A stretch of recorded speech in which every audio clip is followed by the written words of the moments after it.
வணக்கம், welcome to my channel நம்ம வீட்டு அடுப்பங்கரை. இன்றைக்கி நம்ம பார்க்க போகிற ரெசிபி இட்லி சில்லி. வாங்க எப்படி செய்யலான்னு பார்க்கலாம். ஃபஸ்ட்டு இட்லி விட்டுக்கலாம். என்கிட்ட இந்த மாதிரி பிளேட் இருக்கிறதுனால நான் கட் பண்ணுறதுக்கு ஈஸியாக இருக்கும்னு அந்த பெரிய பிளேட்டில் இட்லி விட்டுக்கிறேன். உங்களுக்கு உங்கள் வீட்டில் இருக்க இட்லி பாத்திரத்துலேயே நீங்கள் இட்லி பண்ணிக்கலாம்.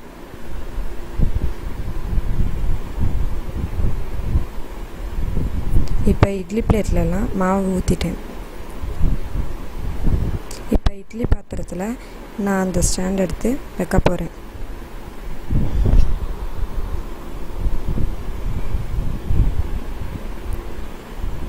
இப்போ இட்லி வேகிறதுக்காக மூடி வைக்கிறேன்.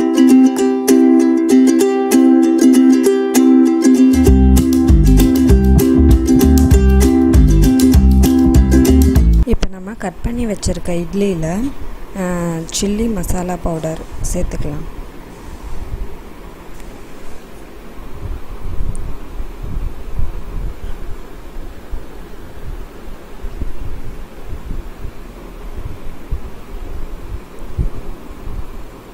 இந்த சில்லி மசாலா பவுடர் இட்லியில் ஊறுறதுக்காக கொஞ்சமாக தண்ணி தெளித்து அதை நல்லா கலந்து விட்டுக்கணும்.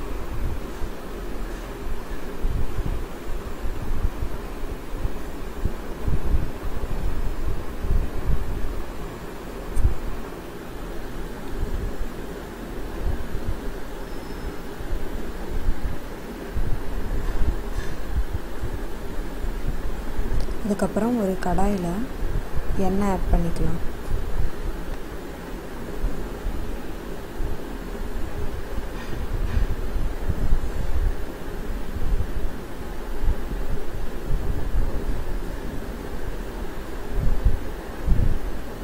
எண்ணெய் காஞ்சதுக்கப்புறம் அந்த கலந்து வச்சுருக்க இட்லியை எண்ணெயில் போட்டு ஃப்ரை பண்ணி எடுத்துக்கலாம்.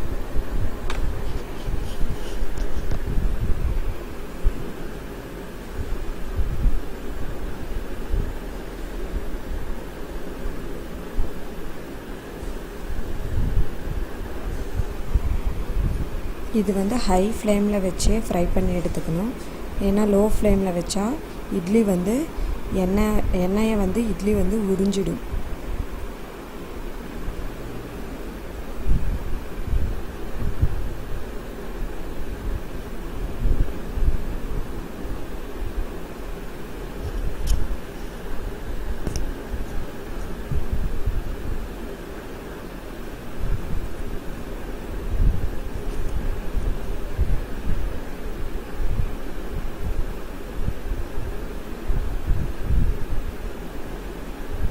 இந்த மாதிரி நல்லா நம்மளுக்கு ஃப்ரை பண்ண உடனே ஒரு பிளேட்டில் எடுத்து வச்சுக்கலாம்.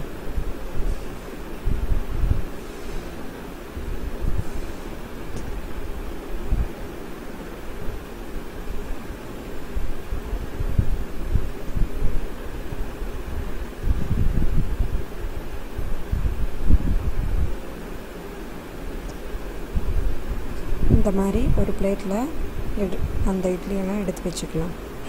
திரும்ப அதே பாத்திரத்தில் அதே எண்ணெயில்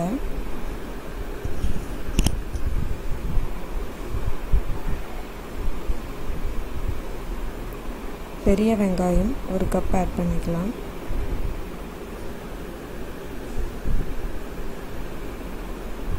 சின்னதாக கட் பண்ணி ஆட் பண்ணிக்கோங்க.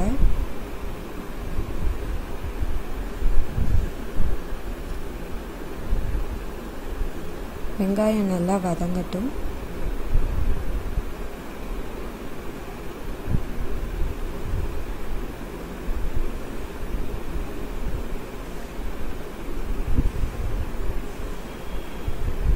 வெங்காயம் வதங்கின உடனே பச்சை மிளகாய் 2 பச்சை மிளகாய் சின்னதாக சாப் பண்ணி போட்டு அதையும் நல்லா ஃப்ரை பண்ணிக்கோங்க.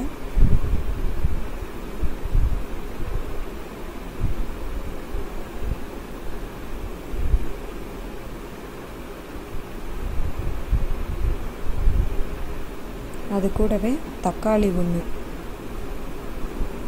அதுவும் சின்னதாக சாப் பண்ணி கூட சேர்த்துக்கோங்க.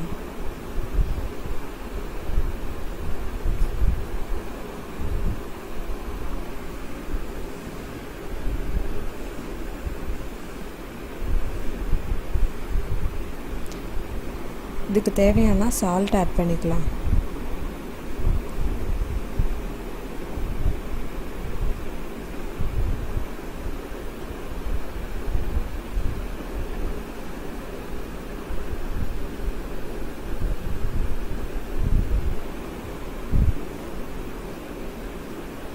சால்ட் ஆட் பண்ணிட்டு நல்லா ஃப்ரை பண்ணிக்கலாம்.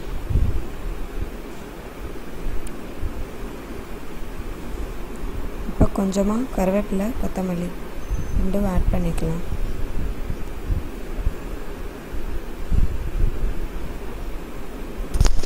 இப்போ நம்ம இது கூட கேப்சிகம் ஆட் பண்ணிக்கலாம்.